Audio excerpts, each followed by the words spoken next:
Asian and BRICS nations consistently expanding their efforts to create a new currency system, the US dollar continues to show its mettle to the world. Despite the de-dollarization drives that the world is contributing to, the US dollar stands tall with all its might, leaving the US dollar to pursue other currency systems without a robust currency system may prove detrimental to these 5 Asian nations. According to a recent CME update, the 10 bloc nations are building a new currency system intending to rival the US dollar. The new currency system the organization is set to pursue in a prosperous era for the collective nations, dubbed the novel unified currency. This new development will help Asian nations secure better global prestige. Furthermore, such a currency should aim at competing with the US dollar and the euro as a reputable reserve of value. How does this development impact these 5 Asian nations? Without a robust currency structure, contributing to the de-dollarization narrative can be detrimental to countries in multiple ways. If Thailand ditches the US dollar, it may impact its tourism exports and foreign investors' arenas, as the country relies heavily on the US dollar for trade.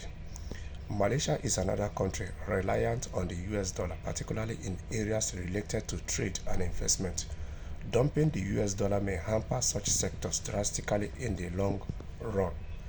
Indonesia is the most prominent member of ASEAN, given the nation's contribution to the de-dollarization drive. Dumping the US dollar for an alternate currency system may entail regional implications. If US dollar demand falls in the region, Indonesia's trade, investment, and financial sectors may suffer. The Philippines is another nation that may suffer due to intense de-dollarization. The nation heavily relies on remittance from overseas workers that are usually denominated in the US dollar. If the concept of de-dollarization catches pace, the country may document a significant economic downfall. Lastly, Singapore, the global financial hub, can also encounter stark investment, trade, and finance anomalies if it ditches the US dollar in the long haul. The truth of the matter is that the idea behind de-dollarization is not bad, but it's going to be a long battle to win or to conquer. It's going to take a whole lot to conquer the US dollar, to dethrone it from dominating other currencies, to dethrone it from being the world legal tender, because it has been sitting on that throne for about 7 decades, which is about 70 years.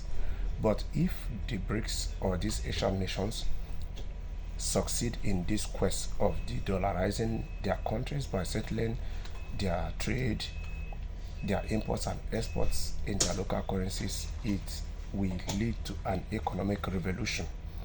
And as you see, these Asian countries say that it will usher them into a global prestige. That is what it is, because it now means that most of these developing countries, their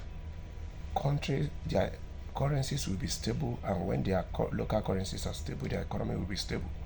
And it means that their countries' economies have no choice than to function, than to flourish, than to excel. And it has a way of ushering some of these developing countries into global prestige and making them superpowers. And it will contribute a whole lot